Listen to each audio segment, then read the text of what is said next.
வணக்கம் நண்பர்களே. Chennai Ambattur police station எதிரே ஒரு தனியார் தொழிற்சாலை உள்ளது.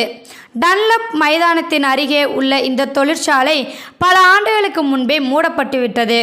இதனால் பார்ப்பதற்கு பாழடைந்த கட்டிடம் போல உள்ளது. இந்த தொழிற்சாலைக்குள்ளிருந்து துர்நாற்றம் வீசுவதாக அம்பத்தூர் போலீசாருக்கு தகவல் கிடைக்கவும் அவர்களும் விரைந்து வந்து விசாரணையை மேற்கொண்டனர். அப்போதுதான் இளம்பெண் ஒருவரின் சடலம் அழுகி கிடப்பதை கண்டனர். அந்த பெண் இரத்த வெள்ளத்தில் மிதந்து கிடந்தார்.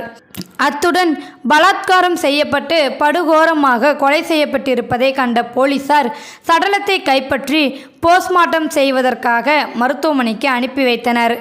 தொடர்ந்து தடவியல் நிபுணர்களை கொண்டும் ஆய்வுகளையும் மேற்கொண்டனர். கொலை செய்யப்பட்ட பெண்ணுக்கு சுமார் 35 வயது இருக்கலாம் என்றும் இறந்து 2 நாட்களாயிருக்கும் என்கிறார்கள். உடலில் பல்வேறு இடங்களில் காயங்கள் இருந்துள்ளன. இந்த சடலத்துக்கு பக்கத்திலேயே மது பாட்டில்கள் விழுந்து கிடந்திருக்கின்றன. எனவே இவரை உல்லாசத்துக்கு அழைத்து வந்த நபர்கள் ஏதாவது தகராறு ஏற்பட்டு கொலை செய்தனரா அல்லது வேறு ஏதாவது காரணத்தினால் கொலை நடந்ததா என்ற கோணங்களில் போலீசார் விசாரணை மேற்கொண்டனர். இந்த பாழடைந்த தொழிற்சாலையில் அடிக்கடி நரிக்குறவை இன மக்கள் சிலர் இரும்பு பொருட்களை எடுப்பதற்காக வருவார்களாம்.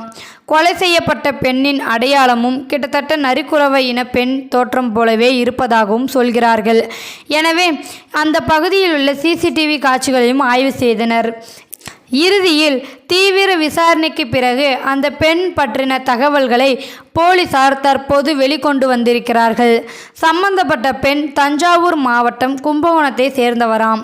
இந்த பெண்ணுக்கு திருமணமாகி ஒரு குழந்தையும் உள்ளது.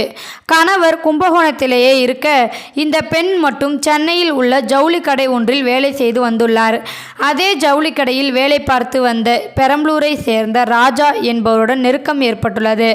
ராஜாவும் ஏற்கனவே திருமணமாகிவிட்டாலும் மனைவியை பிரிந்து வாழ்ந்து வருகிறார். இதனால் தஞ்சை பெண்ணும் ராஜாவும் நெருங்கி பழகி வந்துள்ளனர். இவர்களது நெருக்கம் வேலை பார்க்கும் இடத்தில் அனைவருக்கும் தெரிந்துவிட்டதால் 2 பேருமே வேலையை விட்டுவிட்டார்களாம். பிறகு அம்பத்தூரில் உள்ள பல் மருத்துவமனையில் தஞ்சை பெண்ணும் ஆக்டிங் டிரைவராக ராஜாவும் வேலை சேர்ந்திருக்கிறார்கள். இதனிடையே தஞ்சை பெண்ணிடம் அவரது கணவர் செல்வராஜ் குழந்தையுடன் அடிக்கடி போனில் பேசி வந்தார். இது ராஜாவுக்கு பிடிக்கவில்லை. இது தொடர்பாக கள்ள ஜோடிக்கிடையே தகராறு வந்து போயிருக்கிறது. சம்பவத்தன்று கள்ளக்காதலர்கள் இருவரும் தங்களது பணியை முடித்துவிட்டு அம்பத்தூர் போலீஸ் ஸ்டேஷன் அங்கே இருக்கும் பாழடைந்த தொழிற்சாலை கட்டிடத்துக்குள் சென்றிருக்கிறார்கள். இருவருமே தண்ணி அடித்துவிட்டு ஜாலியாக இருந்திருக்கிறார்களாம். அப்போது இனிமேல் உன்னுடைய கணவர் குழந்தையுடன் பேசக்கூடாது என்று ராஜா கண்டிப்புடன் சொல்லியிருக்கிறார். இதனால் மறுபடியும் கள்ளஜோடிக்கு தகராறும் முற்றிவிட்டது. இதில் ஆத்திரமடைந்த ராஜா தன்னிடமிருந்த கத்தியை எடுத்து பெண்ணின் கழுத்தில் குத்தி கொன்றுள்ளார்.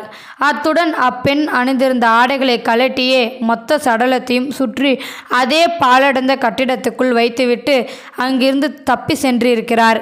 ஆனால் கொலை செய்ததுமே குற்ற உணர்ச்சியால் துடிதுடித்து போன ராஜா அதனால் வழியிலேயே விஷத்தை வாங்கி குடித்துவிட்டு மறுபடியும் சாலையில் தள்ளாடிப்படியே நடந்து சென்றிருக்கிறார். அப்போது அங்கிருந்த டிராஃபிக் போலீசார் ராஜாவை வழிமறித்து விசாரித்த போதுதான் அவர் விஷம் குடித்திருப்பது தெரிய வந்தது. இதனால் உடனடியாக அவரை கீழ்ப்பாக்கம் அரசு மருத்துவமனையில் அனுமதித்தனர். ராஜாவுக்கு உடனடியாக சிகிச்சை மேற்கொள்ளப்பட்டதில் அவரது உயிர் காப்பாற்றப்பட்டது. இதையடுத்து தஞ்சை பெண்ணை கொலை செய்ததற்காக ராஜாவை போலீசார் கைது செய்து ஜெயிலில் அடைத்துள்ளனர். இந்த வீடியோவில் கருத்து உங்களுக்கு பிடிச்சிருந்தா லைக் பண்ணுங்கள், ஷேர் பண்ணுங்கள், கமெண்ட் பண்ணுங்கள், மறக்காமல் சப்ஸ்கிரைப் பண்ணுங்கள். தேங்க்யூ ஃபார் வாட்சிங்.